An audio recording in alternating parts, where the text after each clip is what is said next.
Welcome to True Crime with Strategic Eyes.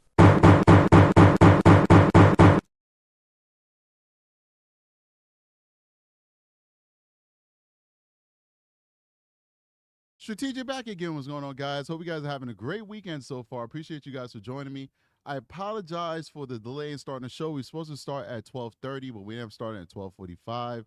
First, I was just taking too much time hanging out with the members in the members only section. We did a members only pregame live before we did this live. And then after that, my stomach started hurting me.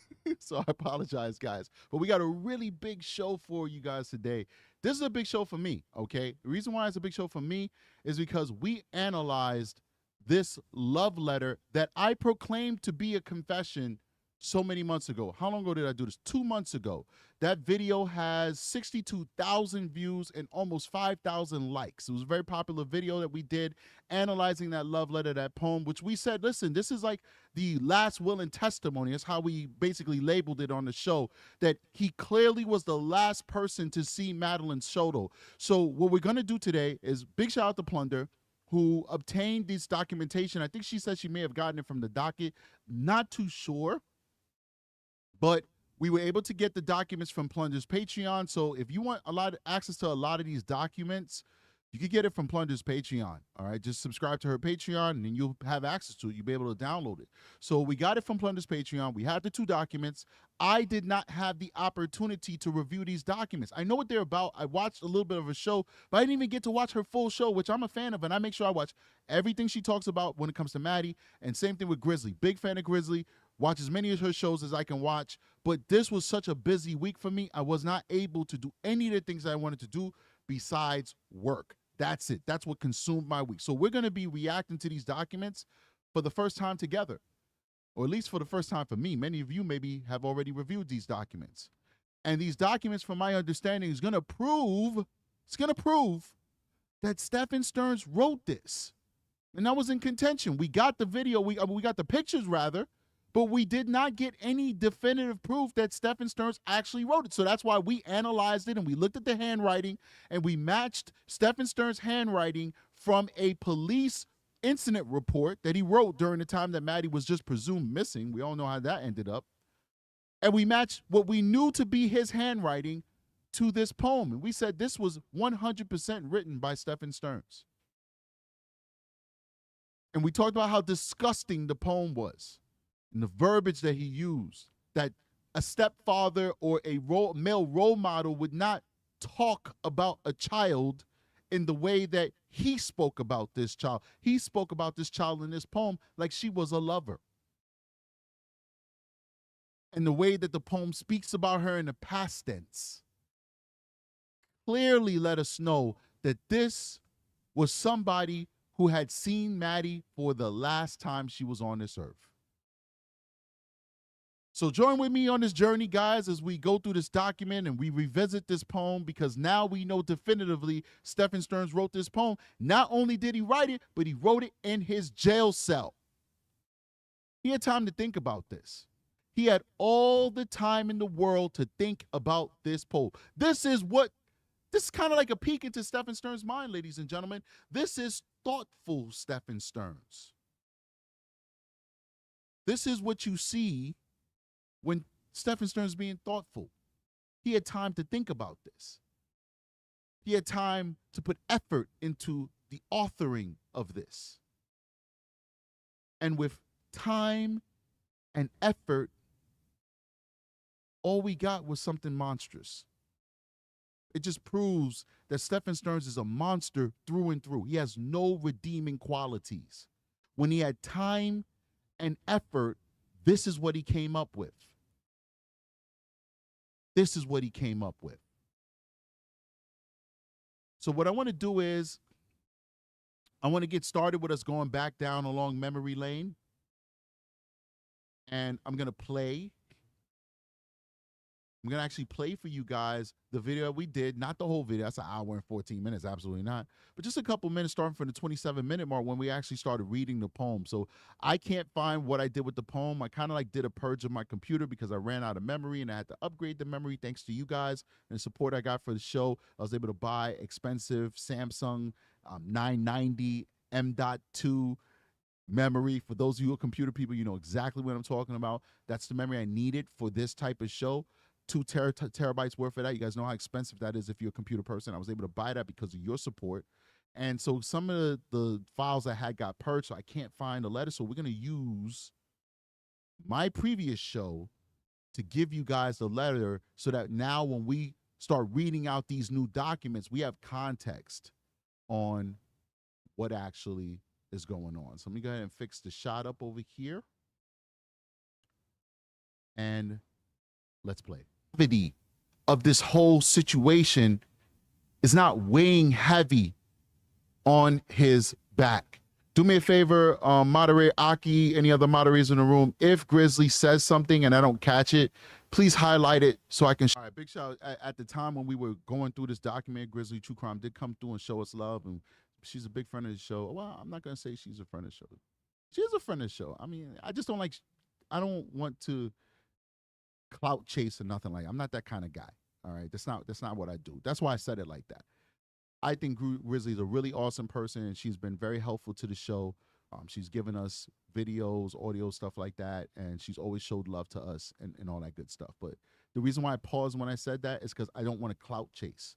All right. I'm here building my own community and I don't want to use anybody's fame to propel myself. But I could just tell you from a human to human perspective, that is a really nice lady, a very stand-up individual, 100%. That's all I can say about it. She's a really nice lady. So that's why I'm saying her name here, because she was in the chat showing love to a small channel at the time of doing this video. Let's keep going. Show that love. Let's do that for every creator that comes in and shows love to our channel. They're important. We want to hear what they have to say, especially from the pros like Grizzly and others. So make sure you throw that out there. So we can, and not every comment, if they're talking to somebody in the comment, I will always miss you. As I held of this poem, always, your hair was like honey with eyes stormy blue. Gone far too soon, I will always miss you. Your smile was a treasure, your laughter filled the room. This world is not the same, I will always miss you. I loved you so. Now think about how juvenile this poem sounds so far. Like the mother, Deborah Stearns, will contend that her son was a genius. He was so smart, he was beyond his years. I was going to college and he was reading my college books and all that good stuff. She says that in one breath, and in the other breath she says, oh, you know, I had to do all his schoolwork because he just couldn't stand school, and basically he graduated because mommy did all his work. Listen how juvenile. This does not sound like somebody with a high IQ. Just because you use outdated words, and I know people like that who will specifically go and try and like learn big words so they can make themselves sound sophisticated. Even if you're a dumbass, sorry to say it like that, you can learn a sophisticated word if that's what you want to do, if that's a perception you want to put for yourself. So he's one of those guys, I believe, that's really dumb. Clearly he's dumb based off of the life choices that he's made with the one life that he has to live. You only got one life to live unless you're like Hindu or something, you believe in reincarnation. Most of us, we just understand that there might just be this one life to live. We'll figure it out if we get another life. Oh, I was wrong. We got one life to live, and he made a whole lot of real mediocre choices with his life. No career, no ambition, no education, no jobs, no nothing, leeching off his parents, leeching off of women like Jen Soto, and then horrendous decision like sexually abusing a child and then murdering a child. Like, this guy is not a smart guy, okay? And then we're reading this poem, and this poem sounds so immature. Like we're reading a poem from a 5-year-old. My son could have came up with a better poem than this, and he's 5. So I don't buy that. Oh, he was a genius. He was beyond his ear. Oh, I don't buy it. But let's keep going. So much I would have died for you. With no end to my tears, I will always miss you. As I held you in my arms, my heart died with you. This is interesting. And I'm about to call this out right here. As I held you in my arms, my heart died with you. Rest in peace, sweetheart. I will always miss you. As I held you in my arms. This happened. This happened. She was in his arms in her dying moments. He held her after he killed her. This happened. This happened, ladies and gentlemen. Now, somebody's saying the audio's in and out. Please, guys, let me know in a chat if anybody else is having any audio issues or if it's just localized to just that one individual. This is probably the most truthful part of this poem. As I held you in my arms, my heart died with you. Rest in peace, sweetheart. I will always miss you. This is probably the most accurate part of this statement. Because it's not a poem. It's a statement. It's a statement. Let's keep going. This paragraph here is kind of what makes me think this might be Stephan Stearns. Because this is like a last will and testament kind of paragraph. This is like, I'm the last person that was with this person. As I held you in my arms, my heart died with you. That means that you're there. At least that's what I'm getting from it.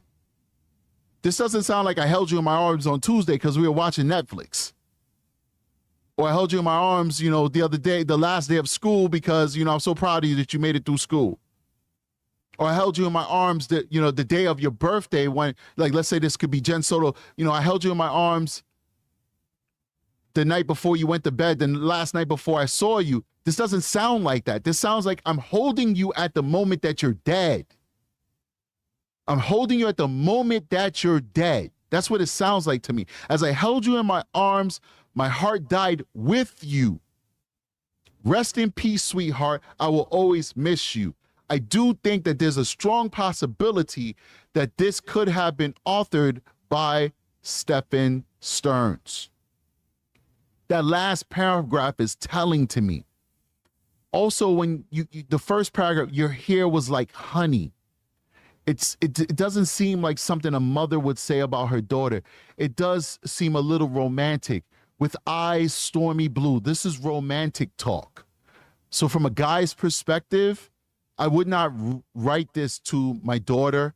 Or my daughters. I would not write this to a stepdaughter. Well, I don't know what it is to be a stepdad. I don't want to find out either. I'm happy where I'm at. Yeah. And we know that she died from strangulation. It totally makes sense that he strangled her to death, and after he basically squeezed the life out of her, that he held her afterwards.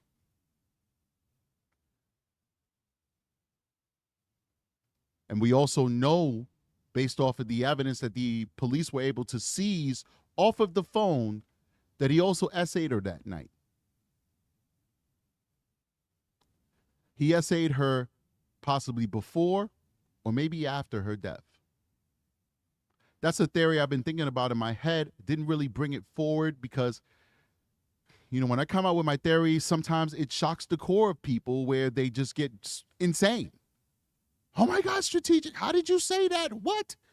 Like when I came out with the pregnancy theory, I wasn't the first person, but I didn't know about other theories of pregnancy, but I deduced that on my own based off of the information that I saw in this case, that she might be pregnant, and we're pretty much almost 80% of the way there to probably find out that she either was pregnant or Stephan Stearns believed she was pregnant based off of the line of questioning that the police have been putting out there and the documents that we've been receiving that everybody who's following this case has been privy to.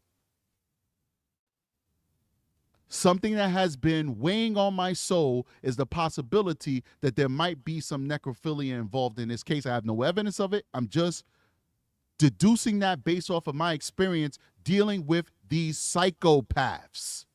These monsters, the mentality, the way that they think, the way that they move, I could see it happening, and hopefully to God, it did not happen. Just like hopefully to God, Maddie was not pregnant. But what we hope, wish, and pray for may not always be reality. Sometimes the truth is much uglier than we'd like to accept or believe. So I'm going to go ahead now. I'm going to bring it back to me, and I want to set up the documents so we can start reading through them. We might refer back. I might bring back that video, not to let it play out, but just so I can read the poem, because I don't have a copy of the poem anymore. I think I deleted it by accident. So we might refer back to that YouTube page just to see the poem. But we're also going to be reviewing these documents. We're going to start with the first document, which is 1 page, and then the second document is going to be 6 pages in total. Before we do that, I want to ask you guys to please hit that like button, support the channel. We have almost 3 people who are watching this live right now. Please hit the channel. Show the channel love, rather, and hit that like button. Help support us so we get in that algorithm. I also want to give a big shout out to everybody who is a member and a part of this show. Let me go to this site here. We have 1, 2, 3, 4, 5, 6 people who've decided to become Strategic Eyes members. Thank you so much. For all you new members who just signed up, make sure you go and check out those videos I've done. I just did a members only live right before this show. So go check that out. Enjoy. You guys deserve it. Thank you for supporting me and believing in me and believing in what I'm doing. And if anybody else wants to donate or become a member, I will make sure to shout you out. But we're going to be diving into this head straight, man. So, guys, set this up and let's keep going. All right. Cool, cool, cool. Let's see if we can zoom in a little bit. You know what? I'm just going to make it big and just put the whole thing behind me like I usually do. Yeah, we'll do that. Perfect. I'm going to read it out to you guys anyway. Of course, if you'd like this document without my handsome mug in front of it, please go over to Plunder's Patreon and purchase it. No, do you need to purchase? Yep, you need to purchase it. Just become a member for Patreon, and you can get it for free as a part of your membership. And she has so much material on her Patreon that it's worth it, for real. That's what I try to do with my Patreon. Go join my Patreon as well. We drop a lot of videos on the Patreon over there. We have a lot of really in-depth conversations over there on that Patreon. So consider becoming a member of the Strategic Eyes Show Patreon as well. Do appreciate you guys. All right. So Osceola County Corrections Department Incident Report. Let me take a sip here. We're going to be reading. All right. Type of incident informational, 3/1/2024, 10:18 hours. MA is Stephan Stearns. The reporting staff is Roark. And the incident number is 1004-8917. On the above date and approximate time, inmate Stearns Stephan, number 1419688, was placed on blank status by Nurse Tillotson due to the nature of his charges. Inmate Stearns has been charged with sexual battery, victim 12 to 17 years of age, possession of child pornography and sexual battery, victim under 12 years of age. Inmate Stearns completed the booking process. Inmate Stearns was secured in hand restraints and escorted to BC by Sergeant Roark and Corporal Williams. Inmate Stearns was placed in BC-3A, where the hand restraints were removed. A strip search was conducted by Corporal Williams, which resulted in no contraband being found. Inmate Stearns was issued a clean dignity garment and a clean mattress, and the cell door was secured. A 15-minute special confinement watch form was initiated. Inmate Stearns' property was inventoried during the booking process and secured in the property room. Inmate Stearns will remain on blank observation until cleared by the mental health department. This concludes my involvement in this incident. All right, so scroll down. And that appears to be that for this particular document. Like I told you guys, I haven't read these yet. So if I read it, I probably wouldn't even have read this document because there's nothing really here probative for us other than walking us through his booking process. So now, bring it back to me, and we're going to set up the document, which appears to have all of that crazy stuff. Like I'm just taking a gander at it, and I see the notebook paper and all that good stuff. So here it is right here. This is the winner. This is the one where we find out that this monster wrote this terrible poem. Just throwing shade on this little girl's legacy, man. Self-serving poem, which will now probably bite him in his butt and be used against him as evidence in a court of law. So at the end of the day, we have to thank Stephan. We have to thank Stephan because Stephan Stearns did himself in by writing this poem. This poem, to me, in my mind's eye, is a confession. Let's keep going. So let me go ahead and zoom in real quick so we can all get a better view. There we go. That's too much. Bring it back a little bit. All right. Osceola County Department, Corrections Department incident report, informational. This one is July 29th, 2024, 1450 hours, 250 if you're not into Army time. Inmate Stephan Stearns, ID 1419688, housing unit, C-Pod, reporting staff member V. Vargas, incident number 103-03491. Let's get into it. On the above date and approximate time, I was assigned as the C-Pod housing unit officer. At approximately 1450 hours, I was conducting random cell searches in Charlie Pod. I remember when I used to do cell searches when I worked in corrections. While searching the cell of inmate Stephan Stearns, number 1419688, Charlie Isolation Cell number 2, I noticed some yellow pieces of notebook paper. This caught my attention because yellow paper is not common in our facility. I wonder how he got his hands on it then. After finishing the search of the cell, I asked another officer to confirm the presence of the yellow paper, and he also found it unusual. Just as we were about to wrap up, Corporal Dinko entered the pod. I inquired with her about whether yellow paper was permitted. She wasn't certain and asked to see the papers in question. I then requested inmate Stearns to hand over the papers, which he did. I asked the inmate how he obtained the yellow paper, to which he stated that his attorney had provided him with a few blank yellow papers on a prior date. Technically, that is introducing contraband into the prison because even though it's just a piece of paper, it's a piece of paper that was not searched. So if it's true that these attorneys gave him the paper, these attorneys violated the rules of the jail, ladies and gentlemen. You know what inmates do?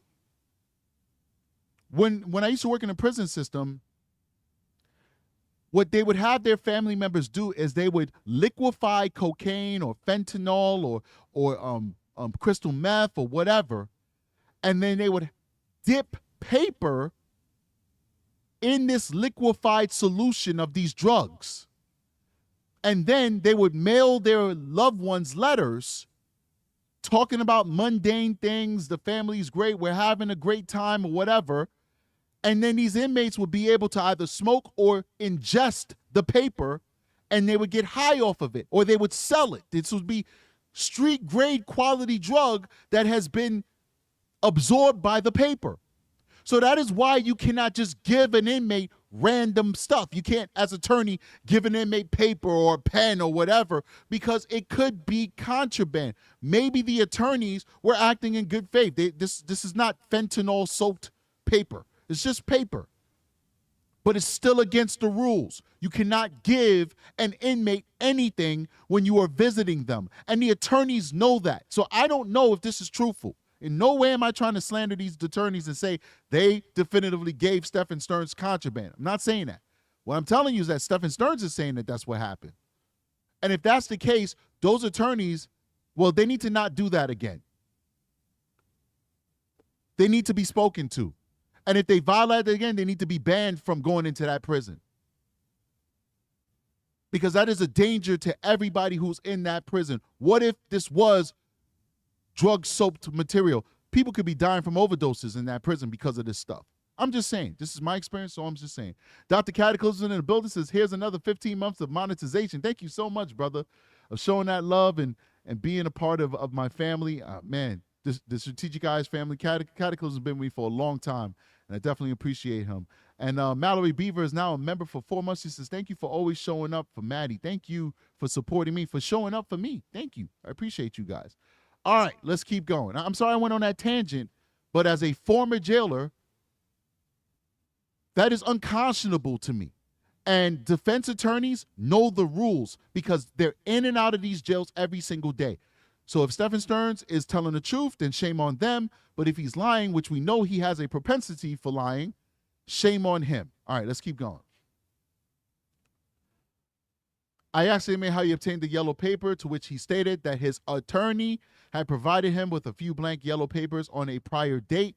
One of the papers turned out to be a handwritten poem labeled for blank, for Maddie. I sold this note, or maybe was it for Jen? I don't know. Let me not assume. I sold this note to Corporal Dinky. That concludes what I was involved in during this incident. Let's keep going because there's more. So supervisor's review and action. So let's see what the supervisor did. Take a sip.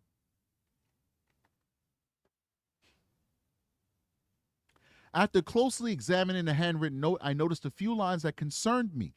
I immediately reached out to Counselor Mendoza from Mental Health Services. Mendoza has been involved with inmate Stearns since he was first brought in because of his high-profile case. After reviewing the note, she agreed with my assessment that it needed to be reported.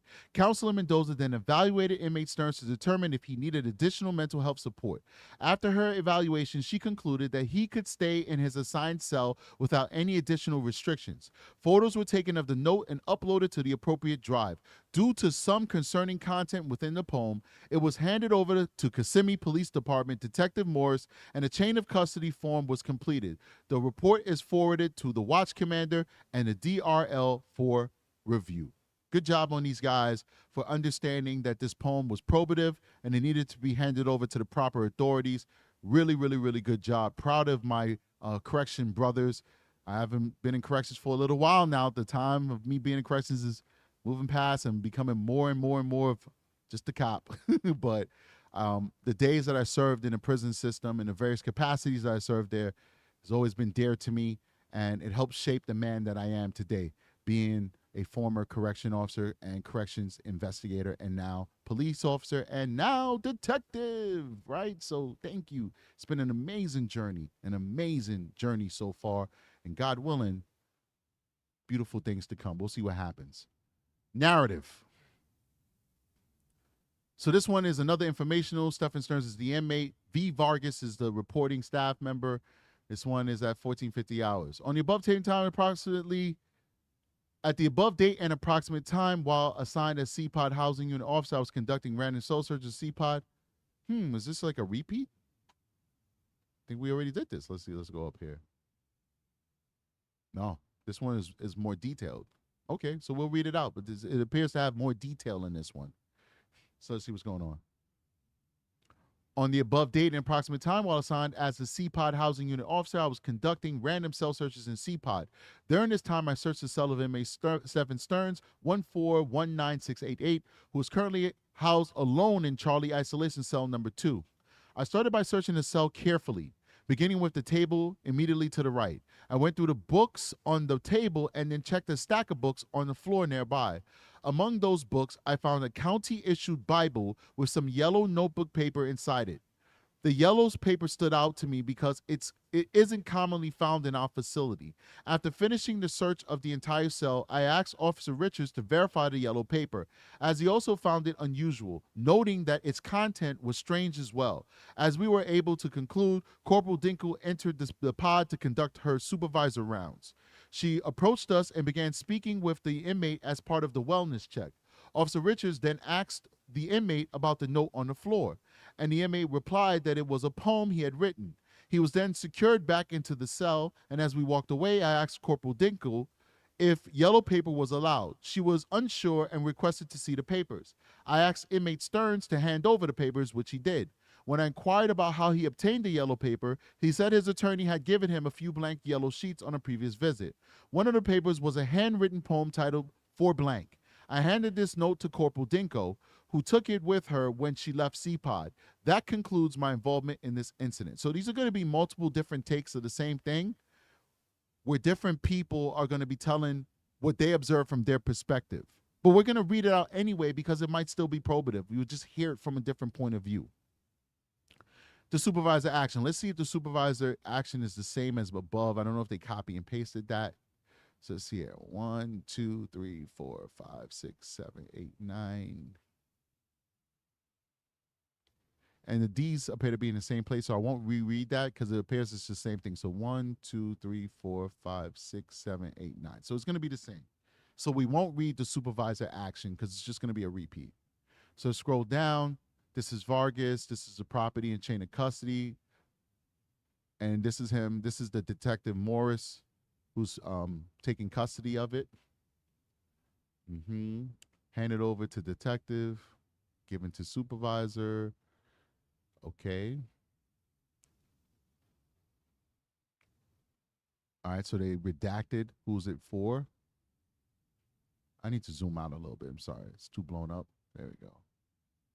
And whoever, what did they take a picture with this? Did they take the picture with like I don't know, like one of them old time cameras, the big ones with the hood or something? Like what's the quality is terrible. Jeez Louise. Wow. All right. Here's the letter. Okay. And that's it. That's it. That is the end of it. So we know that it came from his cell. We know that he admitted that he wrote it. We know that the paper, which is unusual to be in that prison system, came from his attorneys because they gave it to him. And wow. Wow. Let's read the letter again. You know what? Let me bring this out. This is a little hard to read. So I'm actually going to use. I'm going to go ahead and use the video that we did because it's going to be easier to see it there. Perfect. All right.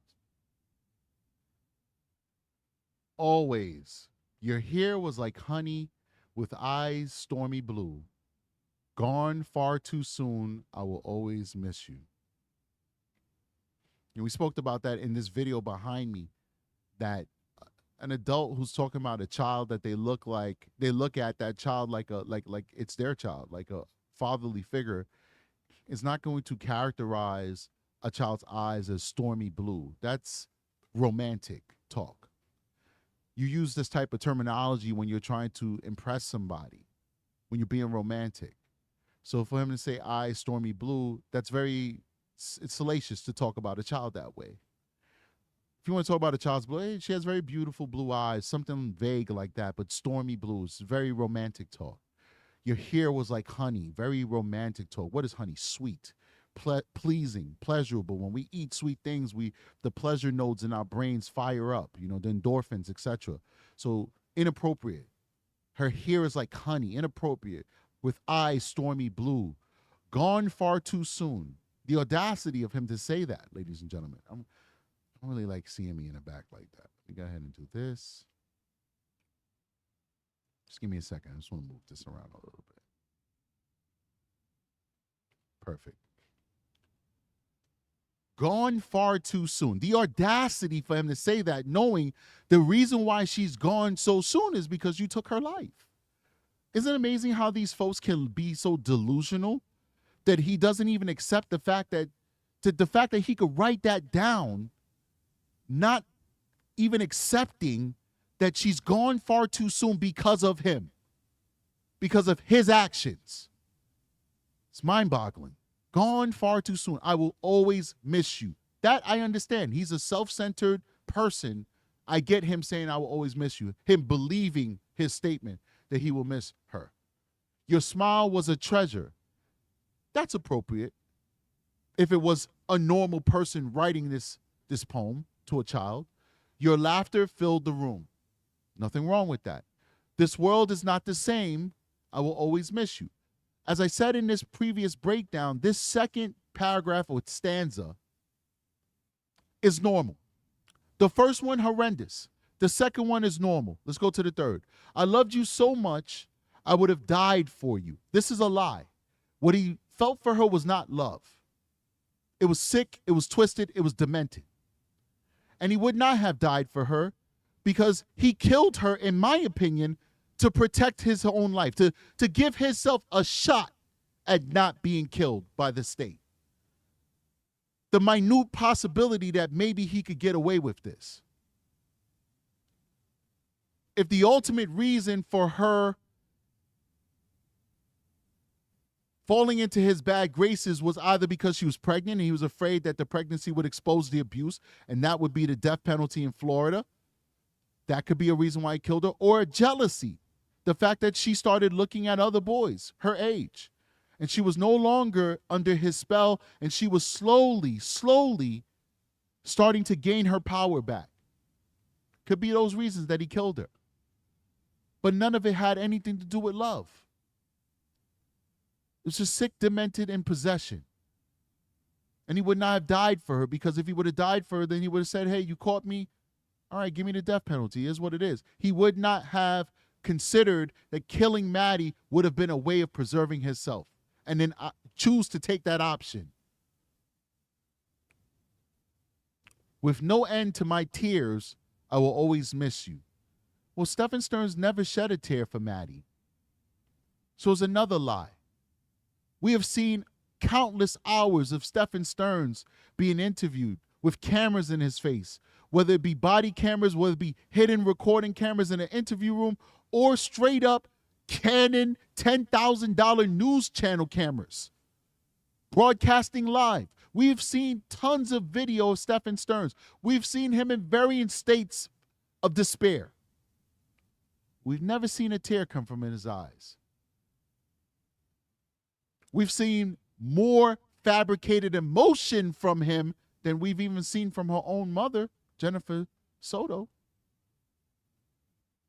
But we can't give him credit for being a better actor. But in all of his displays of despair and affection and dread, whatever words, whatever synonyms you want to throw at him, we never saw a tear. Red eyes, red sunken eyes, not one tear. And what did I tell you guys? I told you guys he prepped himself.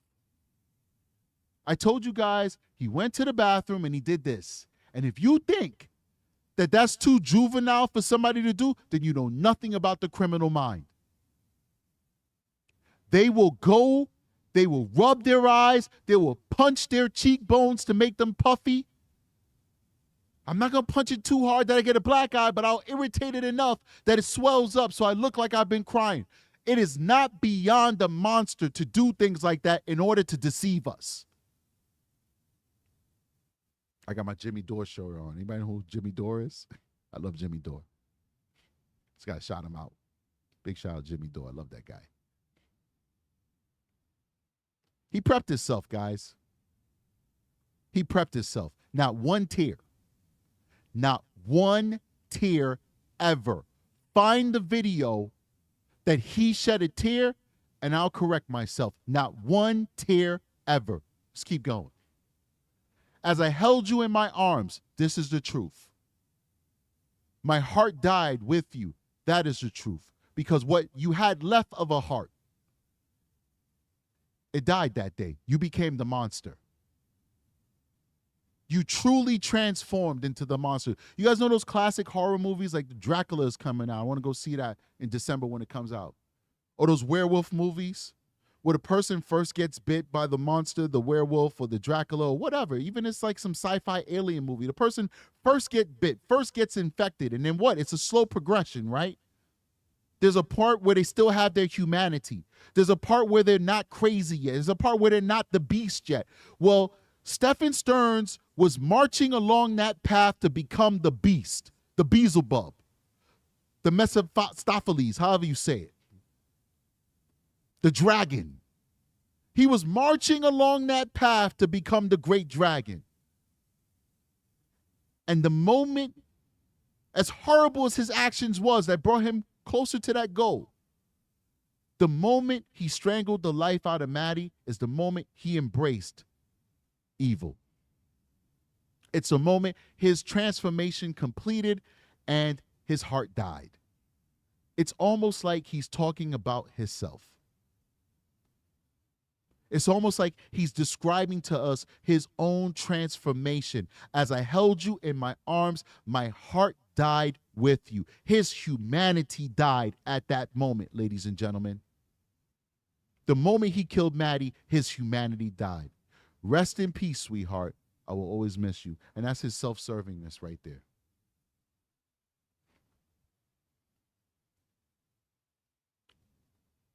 That's his narcissism right there. I'm not saying he's a narcissist. You know, people overuse those terms. And I'm not a psychologist and I can't diagnose him. But that's his narcissist trait at that moment. I will always miss you. I will always miss you. I will always miss you. I will always miss you. I will always miss you. Looks like that's a part of his stanza, but really it's his ego talking. It's about me. Because Maddie never mattered. What Maddie wanted never mattered. When Maddie wanted to just go to sleep, it didn't matter. When Maddie wanted to be free from sexual abuse, it did not matter. When Maddie wanted to live, it did not matter. What always mattered is what mattered to Stephan Stearns. I will always miss you. What Stephan Stearns wants to do. What matters to Stephan Stearns. This poem is almost like a window into Stephan Stearns' soul.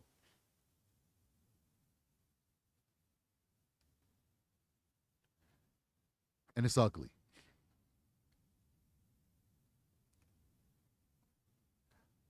We're going to do a call-in show because we only have 41 minutes and I can end the show. I don't want to just beat a dead horse. It is what it is. But I think we pretty much said everything we need to say, so I'm going to do a call-in show. But this poem reminds me of that saying. I don't know if it was from a movie or where it was from. I don't know.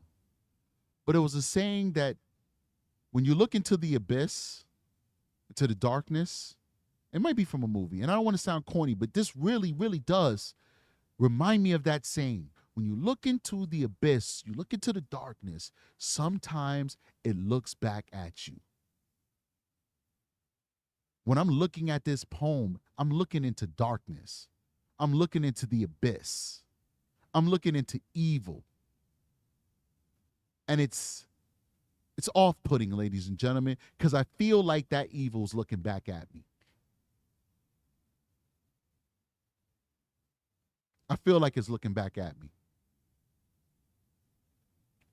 So anyway, I'm going to go ahead and set up for this call-in show, guys.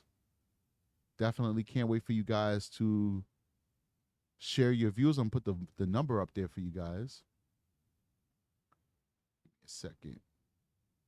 First, I have to set up I just got to get the Skype going.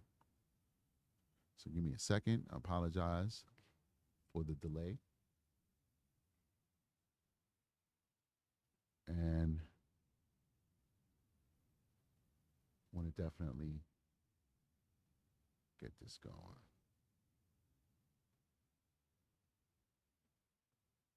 All right. Perfect. So the phone number is ready to rock and roll. You guys are great, man. I love my community. Perfect. So there's the phone number, guys. Definitely consider calling in. Call in. If you guys don't call in, then we'll end the show. The phone number is 518-639-6283. That's 518-639-6283. Call in the show. Let me hear what you guys got to think about, what you guys think about this or whatever. Just definitely call in, show that love. All right. What's going on, caller? Welcome to Strategic Eyes Show. What's your name? Where are you calling from? This is your dear friend, Sarah Adams, calling from Oregon. How are you doing? Hey, what's going on, Sarah? Nice to hear from you. What are you thinking? I'm thinking, wow, he's done. It's a nail in the coffin, huh? Yeah, I mean, that's as good as a confession. I don't want to say a nail in the coffin. I just feel like the case is so strong already. Yeah, it's just like another nail. You know? Yeah. It's like a bolt. Yeah, another nail, exactly. Yeah. And I did have one comment to make. Sure. About your necrophile theory, which I think is spot on, by the way. Okay. remember back to when they interviewed one of the women that he dated previously? Yes. And not to be graphic, but her words, what she said was, the only time he was able to have an erection was when I pretended to be dead. I forgot about that. Wraps it all back around in a circle. Yeah, I remember that, and I forgot about that. But a lot of things. Yeah. Wow. Yeah. This guy was into creepy. A lot of real, like you said, creepy things. Disgusting. Yeah. Absolutely. Wow. That's all I wanted to say. Just want to say hi. Hey. I hope everybody has a great one. You too, Sarah. Thank you so much for calling in, Sarah. All right. You too. Wow, we had Sarah on the show. Sarah's awesome. She is a budding behavioral analyst. She's done a lot of studying online and mentored with some of the greats on the internet. And love her insight and really appreciate her calling in. And yeah, man, thank you, Sarah. She really reminded me about that interview that was given with an ex-girlfriend who basically said she had to pretend to be dead for this man to be able to be turned on enough to finish. Wow.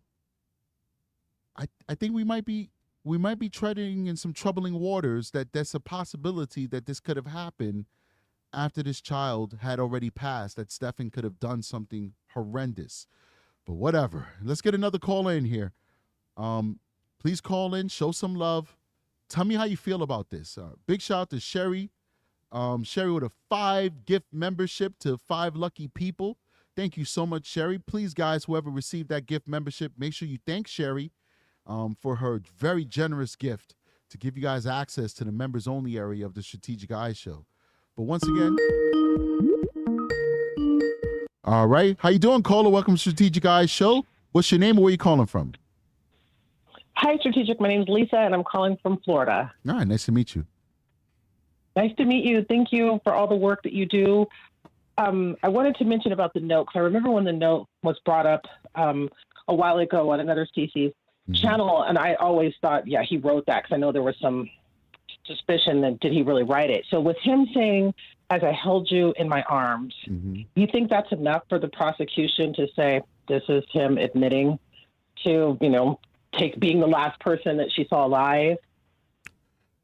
Yeah, well, when you look at this stuff from a case building standpoint or a prosecutor standpoint, you're not just going to say, hey, look, this probably translates to him being there with what you just said, like the last person when she was alive or something to that effect. You're also going to present other evidence that kind of proves it. So I think in totality, this is really good, that can really steer a jury to believe that, this letter was written about her last moments. Right. So I think when you add this with the photo evidence that they have, I think they have evidence that shows this little girl being assaulted that night. And they may even have evidence of her not being alive that night, or at least in a state that may, it's like, is she sleeping or is she gone? So I think these type of guys, it's not beyond them to document her ending. We'll never know because she's a minor and they're not going to release that stuff. Right. But I do believe that this poem, in conjunction with all the other evidence that they're going to, put forward, is definitely going to be a slam dunk against Stephan Stearns, aside from all the other evidence that they have. I mean, they have so much evidence. It's like we're basically here because of our great Constitution. That's why we're even entertaining this. This guy has so much evidence against him. If it was any other country that's lesser than this great country, they wouldn't even have a trial. They'd just take him out to the backyard and just, tie him to the pole. And you've seen movies. You know what happens after that. Anything else? Wish we could do that, but, we got to let it just play out. But I also, being in Florida, I'm not originally from Florida, but I've been here for about 12 years. Okay. I'm about an hour and some change away from the area. Well, you're a Floridian. 12 years, that's your home now. At this point, yes. At this point, yes. But I also feel like that sometimes these scumbags get off too easy by, being, sentenced to death. I'm like, throw them in, throw them in general population. Throw them in general population and let them really, deal with daily life as a convicted pedo and all of that. I don't know. I just kind of feel like him being put to death is just too easy. Well, That's my I opinion. hear you, and I appreciate what you're saying. I did a video on 2 pedophiles that were killed in New York State I remember, prison I saw recently. it. Yeah. So sometimes justice happens, and most time it doesn't, though. But I'll tell you, for somebody who spent almost a career in the prison system, the mind adapts, and so what would seem like torture to us as free people just becomes Okay. a everyday reality to these folks. Okay. So I think mortality is the most important thing to all of us, and the fear of death is in all of our hearts. I think the greatest justice is when you have a date that your life is going to end, and then that whole process of getting you to that finish line on that day. Because I've never heard of a person who's sentenced to death go out, like we say in New York, like a G. They all crying, they're all scared, they're all shaking, they're all this, they're all that. I think that's where the real justice happens. As you're walking him to that room and you see him shaking and pissing on himself and shitting on us, because they do. Their bowel, you get so nervous, your bowels will give way. And it's like there's no stopping it. There's no stopping to clean you up. No, you're just going to die with shit in your pants, you know? That's the true justice. I want that for Stephan Stearns. And I know Stephan Stearns is a coward. I know it. I can see it in his eyes. He's a coward. I want to hear, because I won't see, about him defecating on himself as he's being led away to that death chamber. Some people might say, yeah, some people might say it's too harsh strategic, but hey, it's how I feel. All right. Thank you so much, caller. Appreciate you. Thank you. All right. Thank you. Keep up good work. Thank you. Alrighty. All right. Phone line is open. I know somebody was trying to call while I had this caller on. Please consider calling back again, man. Definitely want to hear what you guys feel about it. I know I could be a little bit harsh sometimes. I'm sorry. But like when it comes to these pedophiles, I just have no mercy for them. All right. Listen, people do horrible things and they make mistakes. Sorry. I thought a call was coming in. People do horrible things and they make mistakes. All right. There's some people who are redeemable. Sometimes people will have drunk sex and they made a mistake and maybe they should have stopped and they didn't stop because they were under the influence. Some of these folks could be treated. It's terrible what they did to another person. They get caught, they do their time, they get therapy. The likelihood of them... Give me 1 second, caller. Let me just finish my point real quick. The likelihood of that person reoffending is very small. But the pedophiles, there's no redeeming them. There is no saving them. There's no fixing them. The pedophiles, man, we just need to get rid of them. I'm sorry. Anyway, caller, how you doing? Welcome to Strategic Eyes Show. Can you just tell me where you're calling from and what's your name? This is Tina from Kentucky. We spoke before. Okay, great. I am that I am. All right, cool. Nice to see you again. What you got for me? Yeah. People forget that he was looking up all of these tranquilizers. I wonder, because your first caller mentioned the previous girlfriend, that he couldn't get going unless she pretended to be dead. Is that what he mostly did to Maddie? It's possible. I mean, he, those tranquilizers were kind of heavy hitters, though. Also, that, I wonder if that was part of why she died, or, we know he strangled her, obviously, because now we have almost, per se, a confession letter that, Well, we know he strangled her because that was leaked in there was a document that was released that talked about the results of the autopsy. The autopsy has not been released. We're getting some kind of feedback from your line.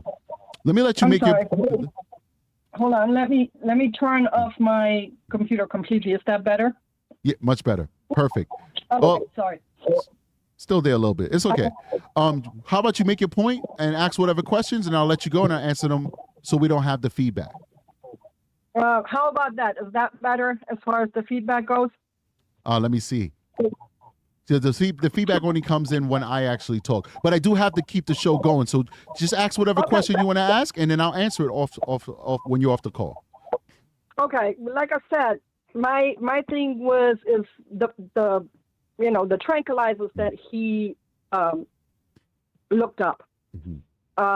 If that is what he did, I'm wondering if that is what he did to Maddie when he wanted to, really assault her in more, how can I say that, politically correct and friendly. When he wanted to assault her in a way that, that would turn him on because he wanted somebody to look lifeless, right? Yes. Got you. All right, I'm going to let you go, caller, and then we're going to talk about what you said, all right? All right, fair enough. You have a good day. You too. All right, so, sorry to kind of like rush off, but like I was getting a bad feedback, and people are listening to this sometimes without watching the audio, without watching the video. It has to be a good listening experience for the audience, so I apologize for that. She made some really good points, though. And first of all, we do know how she died because it was leaked that she was strangled to death. So regardless of whatever she may have had in her system, she died because the guy strangled her. Now, the thing is, we won't know if she was drugged up unless we get our hands on the toxicology, or if they make the trial public where it's actually covered by the news, video, whatever, and we can actually watch them present this stuff in court. Then we'll know. So, yeah, she makes some good point, man. He was looking up some really heavy hitter sedatives, but we have no way of knowing if he used them on Maddie until we have access to the toxicology. Big shout out to Ellis Wonderland, who is a Strategic Eyes member for 2 months, and says salute to you, Strategic Eyes. And she dropped us a $2.99 super sticker from Ellis in Wonderland. Thank you so much for supporting the channel, Ellis. I appreciate you. We have any other calls? What's going on? We haven't even done an hour show yet. Usually we're like 2 hours. Any other calls, guys? Come in, call, and show some love. Let me know what you think about this case. And please hit that like button as well. Hit that like button, support the channel. Foxy Amazon said he would be a moron to try and take this to trial. I don't think he would be a moron, to be honest with you, Foxy. I think that he has nothing to lose because the Osceola County District Attorney has said that they're not taking death off of the table. So what does he have to gain by not taking it to trial? I mean, he might as well go to trial and see if he can find one person on that jury who sympathizes with him because he has a hard life, like they did with the dude who shot up the school. I keep forgetting that guy's name. Maybe it's because I don't want to remember his name. The little teenager dude, this little Hispanic kid who shot up the school and killed all those kids. And they decided not to give him the death penalty because like one or two jurors was like, oh, he had a tough life. He had a tough life. Oh, I just decided that death wasn't appropriate, even though he killed a whole bunch of people's children because he had a tough life. There's always one. And it's hard to weed them out. There's always one, okay? So, yeah, he has nothing to lose. Yeah, Cruz, yeah. What was his first name? Nicholas Cruz. Yeah. One person. It was either one or two people. Oh, he had a tough life. His life was so horrible. Oh, his mom died, and then, he had a foster mom who raised him, and his brother turned out to be a normal person, even though his life was so tough. But Cruz's life was so horrible, I just can't give him the death penalty. We just can't give him the death penalty. Yeah, there's always one. So, yes, he has nothing to lose. He goes to trial. They find him guilty.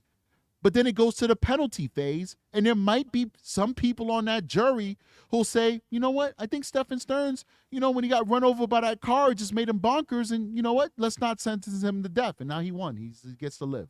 Big shout out to Christian Hutchinson, says, 199 Super Chat says, she was seen asleep during some of the essay videos. That's true. It's definitely true. And she could have either been doing two things. She could have pretended to be asleep because she knew that that's what he wanted, and she was indoctrinated to please him as he saw fit. That happens all the time. Or she could have been drugged. But once again, without the toxicology, we have no way of truly knowing. Big shout out to DP with Perky Priss with a $5 super chat says, Strategic, maybe that was his motive for giving her too much sleeping meds. Referenced by Jen Soto in the interview, she said he admitted to dosing her twice. That could be it too.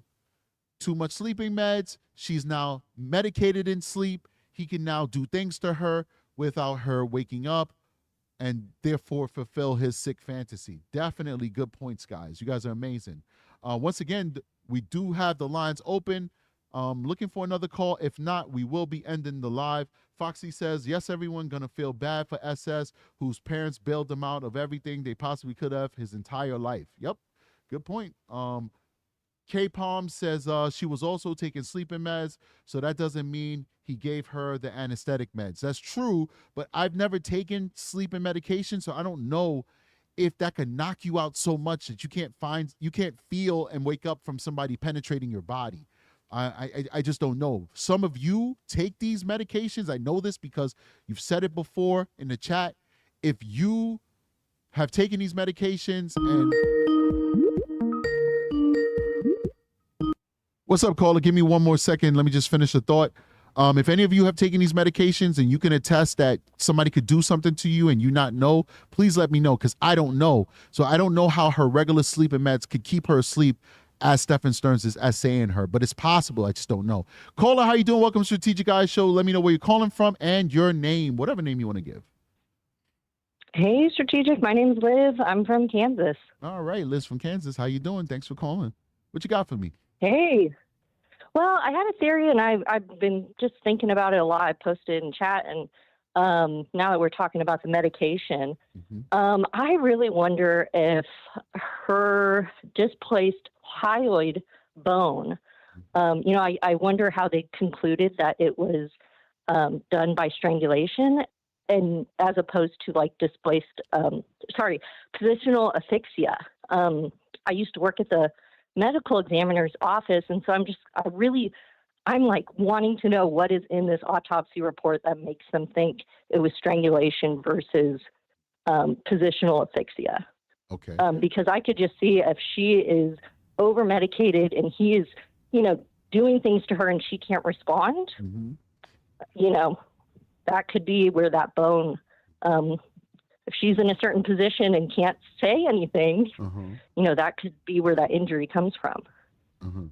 Well, this bone usually, these medical examiners, they come to this determination from examining thousands of bodies, and pretty much the body reacts the same to certain types of stimuli, right? So this bone is usually broken from strangulation. Could it happen in a different way? Absolutely. Now, I've never worked in a medical examiner's office. I don't know what position you work there, so I don't know what your qualifications are. I certainly am not a doctor. But my understanding of a positional asphyxiation, because we are trained on that, because we don't want to hurt somebody when we're subduing them as police officers. Yeah. So I've been trained on positional asphyxiation when I started my career as basically a security guard in a mental health hospital. Then I was trained on it when I was a correction officer working in the big house. And then I've also been trained upon it being a police officer. And then I got extensive training on it when I was on a elite gun unit, chasing after bad guys looking for guns and stuff like that, because that was a really active unit I was in where we were really fighting guys every day. Usually your hyoid bone is not going to be impacted by positional asphyxia. That's usually like somebody laying on their stomach, and you're you're sitting on their back, or they're heavily on drugs or something, and or they're throwing up. This is not something that really deals with the neck. And I will also add that we just got a snippet of that report. Like, that was not supposed to be released. That was a guy talking about the report, right? So we don't know if that report is going to show. Actually, I don't know if you're watching the show right now, or you're just listening to it, but I'm putting my hands around my neck. If it's going to show, some type of contusions to the skin that shows that she was choked, because that's also going to accompany strangulation. Hand marks, it would bruises, be that petechia in the eye. Exactly. All that. Well, guess what? We don't have that. The muscles. We don't have it. We don't have it because we don't have the whole report. What we have is somebody made all this information we have about strangulation and a broken bone is from somebody making a mistake and talking about those specific things in another report. But the full report is what you're going to have, all those different things that we just listed that shows that it was actually strangulation that did it. So listen, it could be anything. It could be positional asphyxiation, like you said. It could be all those things. We have no idea of knowing because we don't see the report. Anything else? I know, and I wish I could see it, because it's just so interesting. But yeah, thank you so much. That just was my kind of theory take on what we've seen. So Absolutely. Thank you for calling and supporting the channel. You're awesome. Yeah, no, thank you. Peace. All right. And somebody, this is Sarah said it, very good one too. Tight spaces. That happened in the Sarah Boone case. That man didn't die because there was no air. He literally died from asphyxiation. He was in a tight space. The panic and the lack of ability for his diaphragm to expand for him to get air, that killed him. That wasn't a tight seal where, he died with, from hypoxia or something like that, or lack of air, carbon dioxide. No, he died from a position of asphyxiation because he was in a tight space and he started to panic and he couldn't get out, and his body couldn't breathe. That's how he died. So that's another way that positional asphyxiation can happen in a tight space. Really good. This is Sarah. Thanks for sharing with us. All right, cool. I don't know if anybody else is calling. I don't think every live has to be 2 hours, right? Every live doesn't have to be 2 hours. I think we covered our point, and we heard some really good point of views from you guys, and I think it's time to call it a day.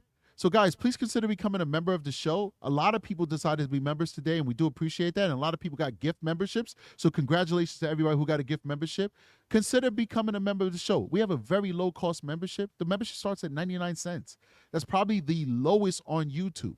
Some of my favorite YouTubers, their memberships aren't that reasonable. Now, it's reasonable because you get really good value that, these guys are really awesome YouTubers, but I have a very cheap membership. So consider becoming a member and get these benefits and whatnot and support the channel. We also have our Patreon. And I can't lie to you, I love the Patreon. I feel freer on the Patreon because I don't have to deal with the YouTube moderation that I have to deal with on this platform. I can say almost anything I want on the Patreon. So go join the Patreon so you can get exclusive content and you can see me be me. So I really appreciate anybody who wants to join and show love to my platform. And just know that if you can't afford any of those things, because the Patreon is $5, the membership starts at $1. So if you want to be on YouTube, it starts at $1 and you can pay more for more benefits. But the Patreon is $5. Not everybody has that. Not everybody has even $1 to spare. Understand that if you can't afford to be a member, you still are important to me. And I still appreciate you. And if you just like and subscribe to the channel and show up to our lives and engage in the comment section, well, not only will you have the possibility of getting a free gift membership if you come to the lives and you participate in the comment section, because that's how YouTube hands out gift memberships. They look at the people who are participating the most inside of the chat and they give those memberships to those people. But you're also helping the channel grow. So you don't have to pay a dime to the Strategic Eyes Show. You don't have to support True Crime with Strategic by being a member or a Patreon member. All you got to do is just show up. And that's all I'm asking for. And for the people who are just showing up, you are just as important to me as anybody else on this show. So guys, with that being said, I hope you have a wonderful Sunday. For some of you, it might even be Monday. We got an international audience. For some of you, it might still be Saturday. Spend time with your family. If you're in the Northeast, enjoy this nice day because it's going to start getting really, really cold. I'll see you guys on the next one. Let me set this up because I always get ahead of myself. Strategic is out of here. Peace.